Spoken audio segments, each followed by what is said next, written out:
Hello दोस्तों, welcome to my YouTube channel में आप सभी का हार्दिक स्वागत है।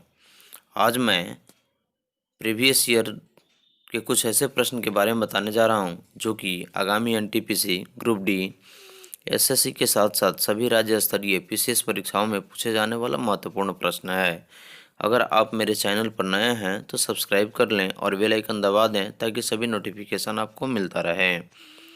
तो चलिए, आज का पहला प्रश्न है, मनुस्मृति का अंग्रेजियों में अनुवाद किसने किया? तो मनुस्मृति का अंग्रेजी में अनुवाद किसने किया? तो इसका सही उत्तर है जॉर्ज बुलर, क्योंकि मनुस्मृति हिंदू विधि की प्रथम पुस्तक है जिसकी रचना गुप्त काल की मानी जाती है।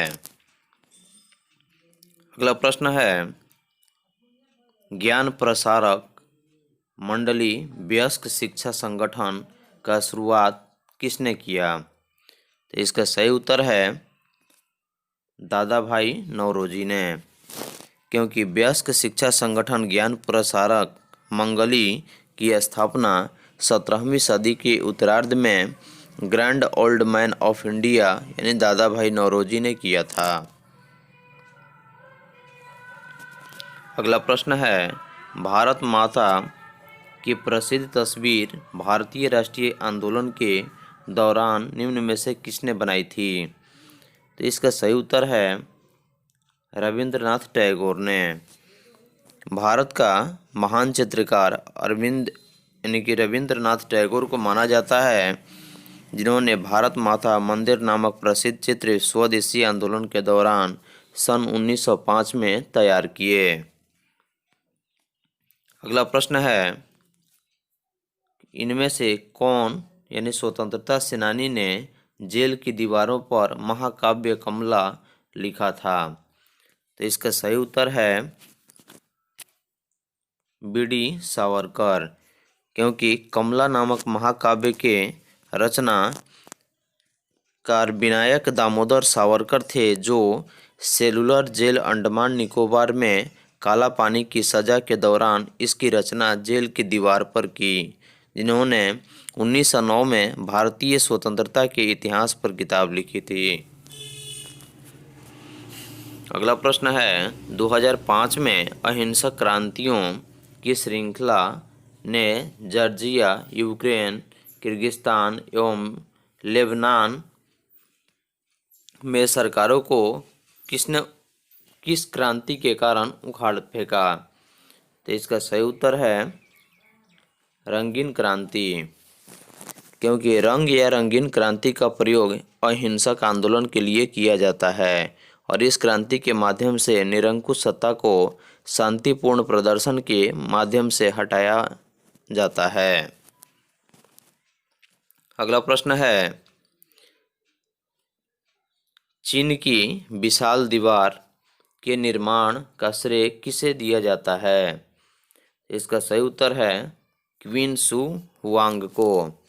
चीन के विशाल दीवार का निर्माण यानी चीन का विभिन्न शासकों के द्वारा उत्तरी हमलावरों में रक्षा के लिए करवाया गया।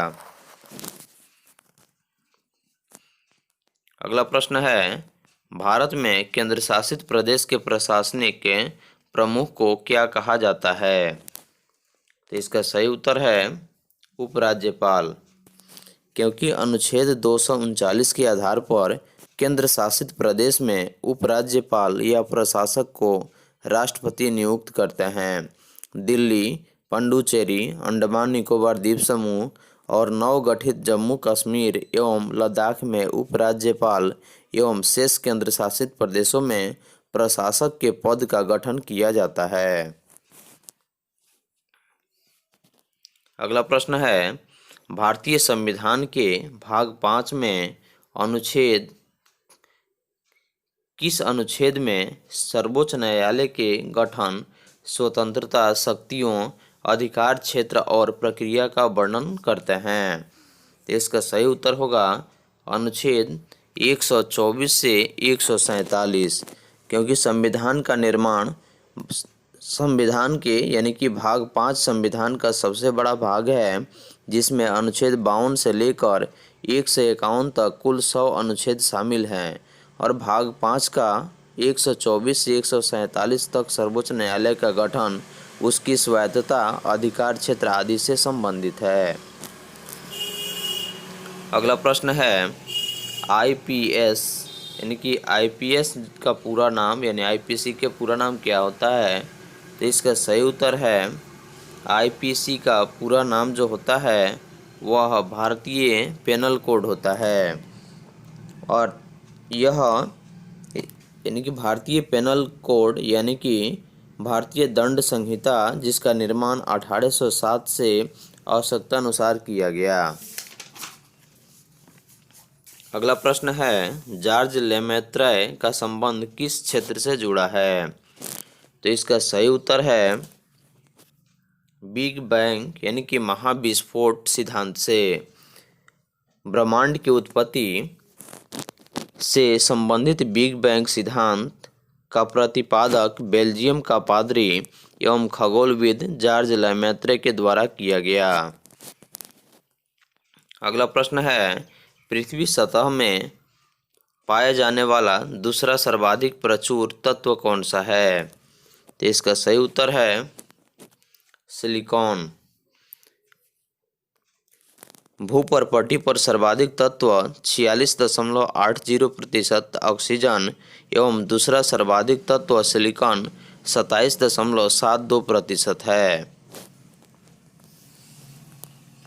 अगला प्रश्न है ब्लेडा रेगिस्तान किस देश में संबंधित है? तो इसका सही उत्तर है पोलैंड।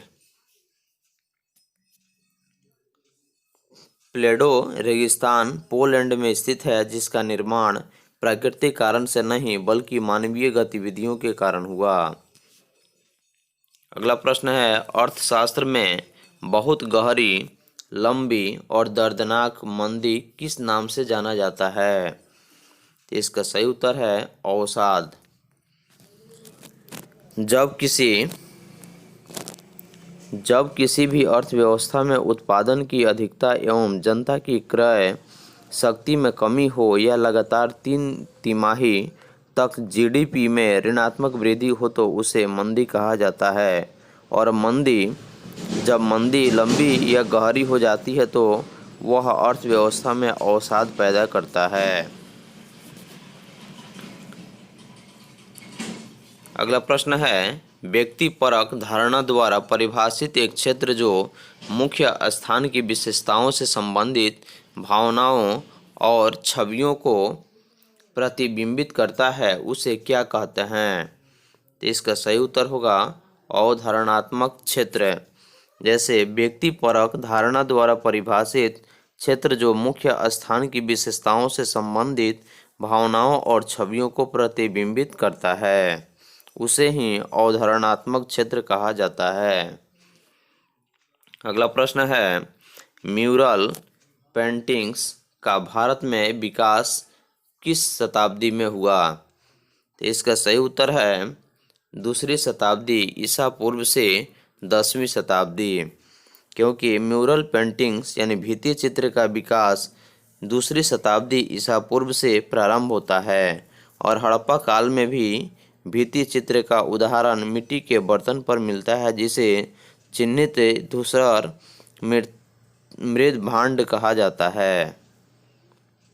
अगला प्रश्न है निम्न में से कौन सी मात्रा और उसका एसआई मात्रक सही रूप से सुमेलित है? इसका सही उत्तर है मैग्नेटिक फ्लक्स टेस्ला। जैसे चुंबकीय फ्लक्स का एसआई मात्रक जो होता है, एसआई मात्रक यानी एसआई इकाई वेबर होता है। इसलिए चुंबकीय फ्लक्स जैसे चुंबकीय क्षेत्र में रखी हुई किसी सतह के लंबवत गुजरने वाली कुल चुंबकीय रेखाओं को उस सतह का चुंबकीय फ्लक्स कहते हैं। अगला प्रश्न है एक गतिशील वस्तु अनिवार्य रूप से किसे प्राप्त करती है? तो इसका सही उत्तर है गतिज ऊर्जा को, क्योंकि एक गतिशील वस्तु अनिवार्य रूप से गतिज ऊर्जा प्राप्त करती है। अगला प्रश्न है एक ब्लॉटिंग पेपर स्याही क्रिया द्वारा सोखता है? तो इसका सही उत्तर है कोशिका, या जिसको कैपिलरी क्रिया भी कहा जाता है। तो कोशिका क्रिया जो होता है वह केश नली में द्रव के ऊपर चढ़ना या नीचे उतरना केशिकत्व कहलाता है, और केशव नली में द्रव के चढ़ने या उतरने के कारण पृष्ठ तनाव ही होता है। अगला प्रश्न है, किसी माध्यम में एक कण 2.5 सेकंड में 40 कंपन पूर्ण करता है तो तरंग की आवृत्ति क्या होगी? इसका सही उत्तर है 16 हर्ट्ज होगी। अगला प्रश्न है, निम्न में से किस उपकरण में केवल उत्तल लेंस का प्रयोग होता है? इसका सही उत्तर है माइक्रोस्कोप, क्योंकि यह एक प्रकाशिक यंत्र है जिसके द्वारा छोटी वस्तुओं को उनके बड़े प्रतिबिंबों के रूप में देखा जाता है। इसे आवर्धक लेंस भी कहा जाता है। अगला प्रश्न है, मिश्रण प्रकृति में क्या हो सकता है? तो इसका सही उत्तर है समांगी और विषमांगी दोनों हो सकता है, क्योंकि प्रकृति में मिश्रण समांगी और विषमांगी दोनों होता है। जैसे नमक और जल का मिश्रण, अल्कोहल और जल का मिश्रण। तो यह ऑप्शन नंबर सी सही है। अगला प्रश्न है, यदि आप एक दर्पण में देखते हैं और पाते हैं कि छवि यानी कि आपका परावर्तन आपसे छोटा है तो दर्पण का प्रकार क्या होगा? तो इसका सही उत्तर है समतल दर्पण होगा।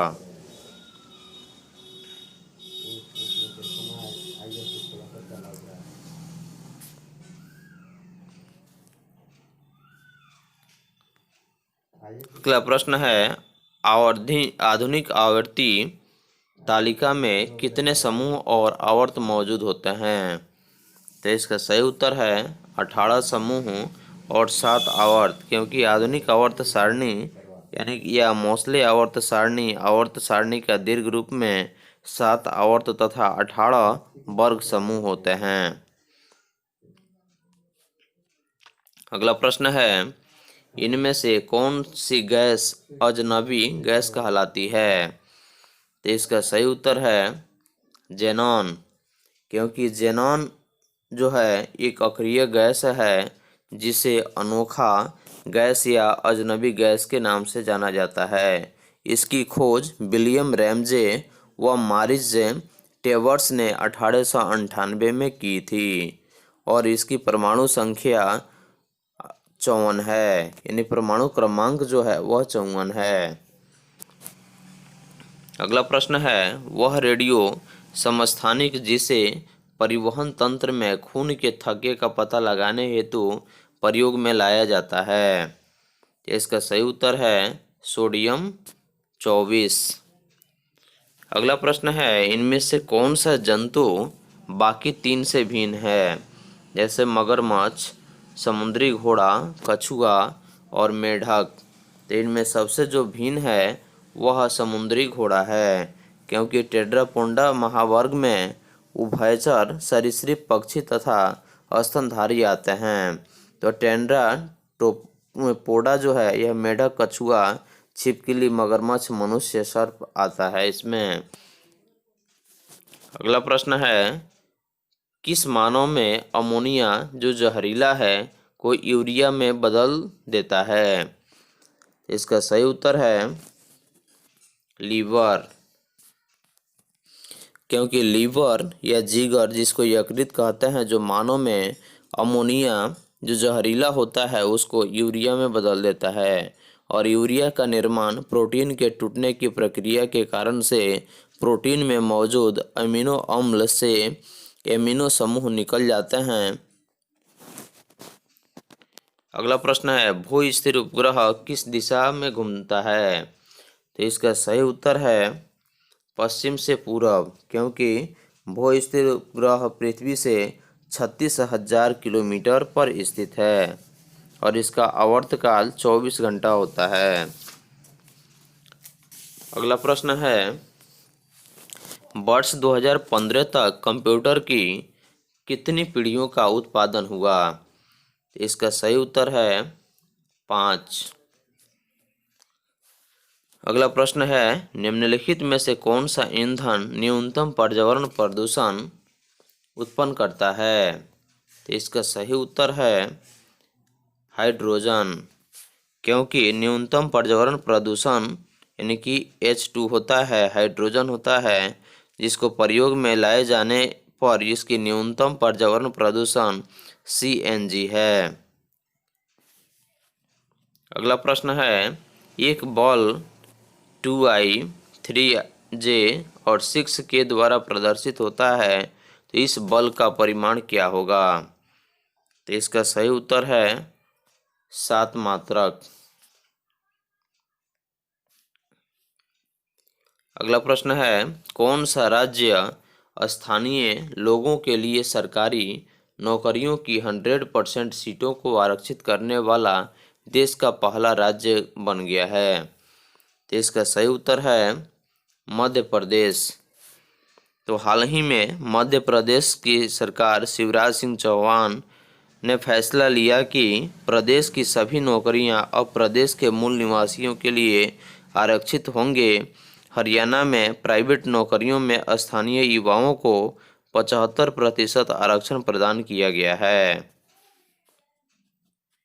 अगला प्रश्न है, पुस्तक नेशनल सिक्योरिटी चैलेंजेस किस व्यक्ति द्वारा लिखी गई है?